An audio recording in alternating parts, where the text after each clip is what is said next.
Jumpa lagi di TV. Iya, benda di samping saya ini agak membingungkan buat banyak orang mungkin ya.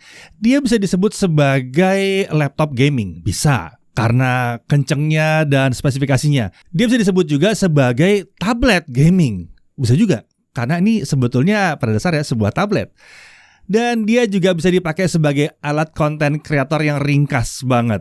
Ya, dia udah punya layar sentuh, keyboardnya juga bisa dilepas, ya unik banget. Ya, ini adalah Asus ROG Flow Z13 GZ301.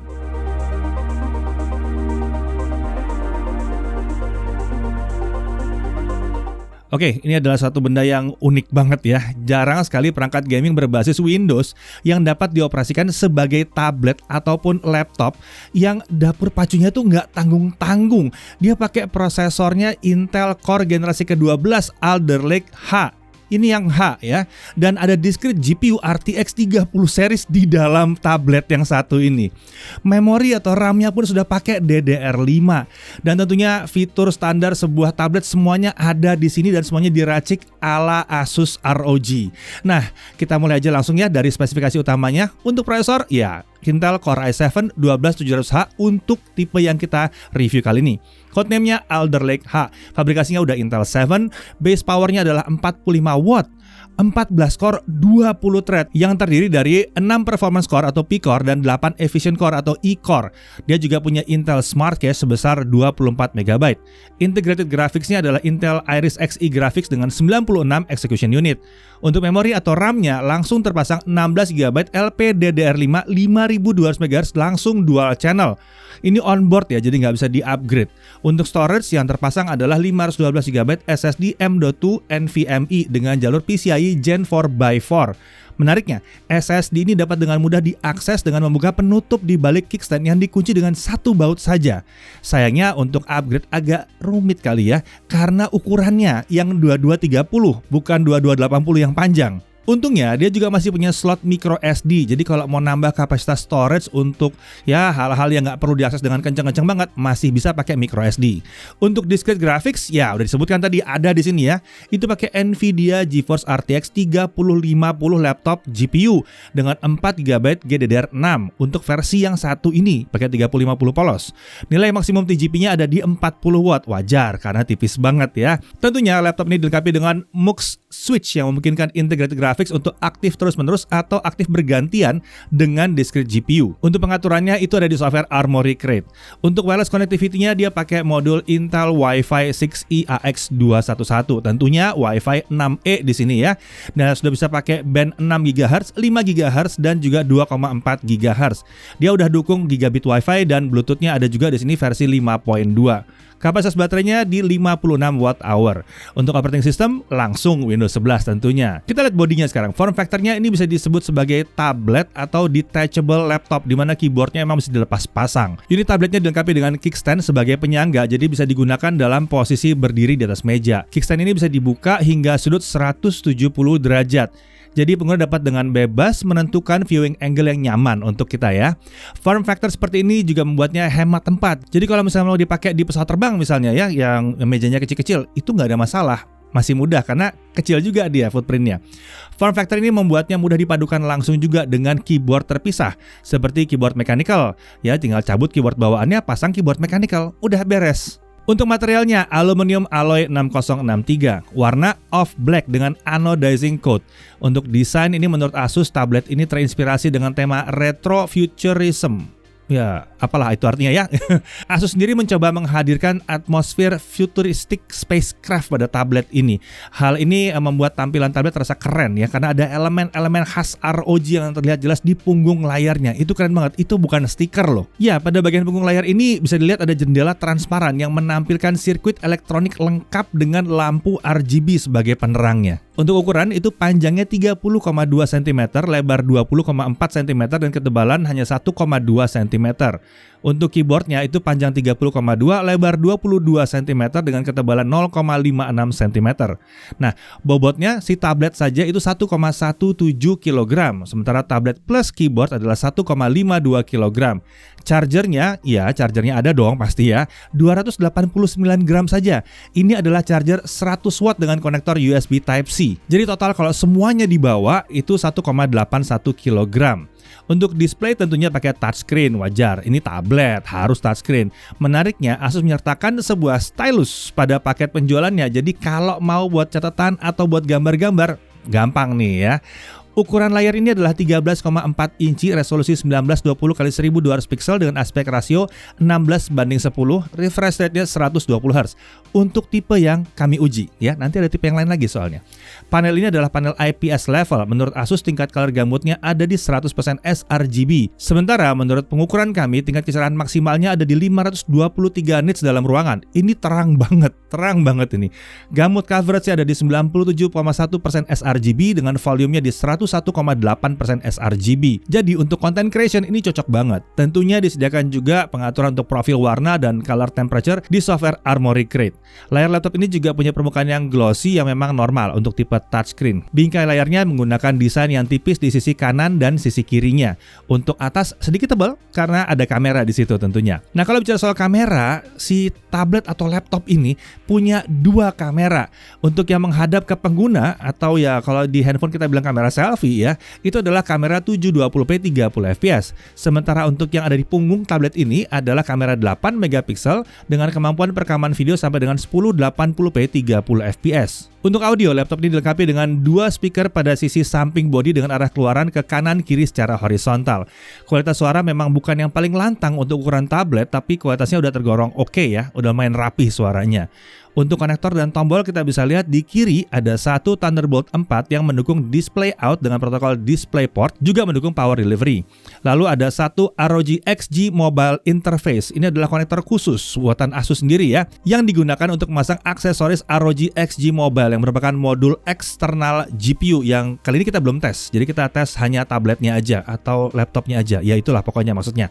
Ya, konektor khusus ini mampu menyediakan bandwidth setara PCIe Gen 3x8 ya. Jadi kali 8 bukan kali 4 untuk discrete GPU. Jadi lebih tinggi ketimbang sebuah Thunderbolt biasa. Uniknya ada bagian dari konektor ini yang bisa ditancapkan dengan konektor USB Type-C. USB Type-C ini mendukung USB 3.2 Gen 2 10 Gbps, display out dengan protokol DisplayPort dan juga power delivery. Lalu di sisi kanan tentunya ada tombol power, ada tombol volume up and down, satu USB 2.0, satu 3,5 mm audio combo jack.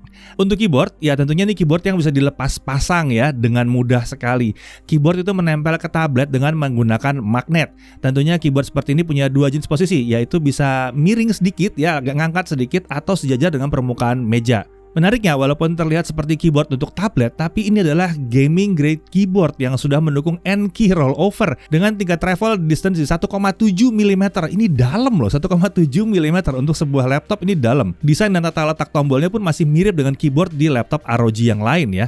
Tentunya keyboard ini dilengkapi dengan lampu backlit RGB juga, tapi pakai satu zona warna. Dan dia punya 3 tingkat kecerahan yang dapat diatur dengan tombol function plus F11. Sementara untuk warna dan efek backlit dapat diatur di software Armoury Crate. Tapi memang kita tidak bisa berharap bahwa keyboard ini solid banget ya kalau tidak dia flat di alas ya. Kalau dia diangkat sedikit tentu agak sedikit ada flex di situ. Nah, lalu untuk touchpad, posisinya cenderung center to body dan sejajar dengan tombol spacebar plus alt yang kanan. Ngetik masih nyaman nih karena telapak tidak mudah masuk ke dalam area touchpad. Untuk cooling system, tablet ini menggunakan sistem pendingin tipe vapor chamber yang mengcover komponen CPU, GPU, dan juga VRM-nya. Asus juga menggunakan liquid metal untuk CPU-nya sehingga transfer panas ke heatsink itu jadi optimal. Sistem pendingin ini juga dilengkapi dengan dua kipas bernama Arc Flow Fans dengan ukuran bilah kipas 0,15 mm. Menariknya, kedua kipas ini menarik udara dari area punggung layar dan membuangnya ke arah atas. Ini berarti tablet ini aman digunakan di atas permukaan yang empuk seperti ada taplak, atau di atas kain, atau di atas sofa, atau di atas kasur sekalipun, nggak ada masalah. Kedua kipas juga tidak akan berputar saat digunakan di mode silent dan jika suhu CPU serta GPU berada di bawah 50 derajat Celcius. Oke, kita langsung uji performa aja ya. Ada 5 profil performa yang bisa diatur melalui software Armoury Crate dengan pilihan Windows, Silent, Performance, Turbo. Nah, di mode ini disk GPU di overclock secara otomatis ya, dan manual. Nah, pada mode manual ini pengguna bisa mengoverclock disk GPU dan mengatur kecepatan kipas secara manual. Kita langsung tes pakai Cinebench R15, kita tes 20 kali loop dan kita lihat konsistensinya. Di mode performance, skor tertinggi yang didapatkan bisa mencapai 2647 poin dan 2669 poin di mode turbo. Wow, ini tinggi. Core i7 yang lama nggak bisa ngelawan ini. Bahkan Core i9 Gen 11 nya nggak nyampe performa segini ya. Sementara itu untuk skor yang dapat dipertahankan itu ada di 1600 sampai 1670 poin untuk mode performance dan 2040 sampai 2050 poin di mode turbo. Ini memang skor yang tidak tergolong tinggi untuk tipe prosesornya. Akan tetapi mengingat form factornya dan charger 100 watt yang digunakan, skor seperti ini sudah tergolong kenceng sebenarnya. Ingat ya, chargernya 100 watt doang. Ini bukan yang 230 watt.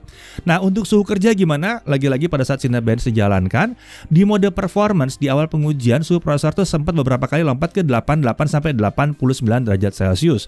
Tapi lalu stabil di 65 sampai 66 derajat Celcius. Sementara di mode turbo di awal pengujian sempat lompat ke 90 derajat Celcius tapi lalu turun dan stabil di kisaran 73 sampai 76 derajat Celcius. Oke, langsung aja kita tes. Content creator mungkin mau nyoba Blender dulu. Kita pakai Blender 3.01 ya, BMW 27 Scene. CPU renderingnya selesai dalam waktu 3 menit 1 detik. Dan kalau kita pakai GPU, pakai akselerasi kudanya, hanya pakai ATX 3050 ini selesai dalam waktu 52 detik saja. Sementara itu dengan iseng kita tancap eGPU kita. Bukan eGPU-nya Asus sendiri ya, tapi eGPU yang biasa kita pakai ya. Jadi ini PCIe-nya memang by 4 bukan by 8 ya di sini. Jadi RTX 3050 plus eGPU dengan Thunderbolt pakai RTX 3070 Fe itu semua selesai dalam waktu 15 detik saja. Jadi bisa lihat ya kemungkinan yang bisa terjadi di sini, bisa kencang parah ini buat 3D rendering. Lalu untuk suhu kerja, pada saat kita GPU rendering dengan akselerasi kuda, pada mode turbo suhu prosesor sempat lompat ke 74 derajat Celcius tapi lalu turun ke kisaran 58 sampai 61 derajat Celcius. Sementara disk GPU internalnya itu cuma di kisaran 62 sampai 63 derajat Celcius aja. Oke, kita beralih ke Premiere Pro CC 2022. 4K 60 dari YouTube 4K 60 dengan videonya 2 menit 7 detik ya seperti biasa. Software only, ini semua diselesaikan dalam waktu 8 menit 38 detik. Kalau kita pakai kuda dengan RTX 3050-nya saja, bawaannya dia selesai dalam waktu 2 menit 25 detik. Ini udah kencang. Untuk 4K 60. Ya, kita tambahkanlah RTX 3070 Fe tadi. Jadi yang kerja ada 2, 3050 dan 3070 Fe dan ini semua selesai dalam waktu 1 menit 54 detik. Kalau untuk video Full HD 60 fps ya, yang 2 menit 7 detik juga dengan akselerasi software only ya, hanya pakai prosesornya aja. Ini semua selesai dalam waktu 1 menit 40 detik. Kalau kita pakai hanya RTX 3050-nya selesai dalam waktu hanya 45 detik. Dan kalau kita tambahkan lagi sebuah RTX 3070 Fe, ini selesai dalam waktu 32 detik saja. Monster banget yang satu ini ya. Nah, untuk suhu kerjanya pada saat Adobe Premiere ini ya, di mode turbo prosesor tuh sempat naik ke 65 derajat, lalu turun dan stabil di kisaran 56 derajat Celcius. Sementara suhu disk GPU-nya ada di kisaran 61 sampai 62 derajat Celcius saja. Oke, sekarang mari kita coba DaVinci Resolve yang ini software video editing yang free ini, yang biasanya suka memanaskan prosesor ini. Oke, video 4K 60 yang 2 menit 7 detik tadi kalau di render itu selesai dalam waktu 6 menit 33 detik. Sementara kalau Full HD 60 fps itu selesai dalam waktu 2 menit 3 detik. Jadi ini kenceng ya. Untuk suhu kerjanya pada saat kita lakukan 4K video export di mode turbo, suhu prosesor itu stabil di kisaran 59 sampai 61 derajat Celcius. Kadang-kadang sih dia mau colongan ya, lompat ke 80 sampai 90 derajat Celcius. Sementara itu untuk suhu disk GPU-nya itu stabil di 61 sampai 63 derajat Celcius. Jadi menarik ya, setipis ini tapi bisa menaklukkan DaVinci dengan mudah. Oke, kita lanjut ke gaming. Dota 2 1920 x 1200 fastest render scale 100%, dia bisa dapat 130 sampai 200 fps dengan GPU bawaannya sendiri ya. Lalu CS:GO 1920x1200 low kita bisa dapat 230 sampai 400 fps. God of War 1920x1200 original, DLSS-nya di quality dapat 45 sampai 55 fps. Shadow of the Tomb Raider 1920x1200 high, ray tracing-nya di medium, DLSS-nya di quality masih bisa dapat 60 sampai 70 fps. Cyberpunk 2077 1920x1200 medium, ray tracing-nya di off, DLSS-nya di quality, crowd density-nya kita taruh di high aja dan masih bisa 40 sampai 60 fps. Lalu Red Dead Redemption 2 1920x1200 lagi medium, DLSS-nya di quality 50 sampai 70 fps. Kemudian Assassin's Creed Valhalla 1920x1200 setting di medium, kita masih bisa dapat 45 sampai 60 fps. Nah, suhu kerja saat memainkan game yang satu ini selama 30 menit di mode turbo suhu prosesor ada di kisaran 60 sampai 63 derajat Celcius saja. Sementara diskrete GPU-nya ada di kisaran 64 sampai 65 derajat Celcius. Wow, luar biasa ya. Jadi benar-benar tablet gaming benar-benar ya. Lalu untuk suhu permukaan body gimana? 30 menit Assassin's Creed Valhalla tentunya seluruh area keyboard aman. Iya, karena nggak nyambung sama sekali dengan komponen yang menghasilkan panas di tabletnya atau di mesinnya ya, sama sekali nggak. Sementara untuk tabletnya sendiri, suhu tertinggi di area layar itu mencapai 42 derajat Celcius di bagian tengah agak ke atas ya untuk layarnya ya. Lalu di sisi belakang suhu tertinggi ada di kisaran 42 sampai 43 derajat Celcius juga di area tengah. Perlu diperhatikan, walaupun suhu permukaannya setinggi itu, unit tabletnya tidak akan disentuh kan? Kita kan nggak ngangkat tabletnya. Ini kan bukan tablet mobile, jadi kita nggak ngangkat ya. Biasanya kita pakai keyboard dan mouse di sini. Oke, kita lanjut ke storage test. Dengan Crystal Disk Mark, kita lihat bahwa kecepatan bacanya di 3217 Mbps. Untuk tulisnya di 3135 Mbps.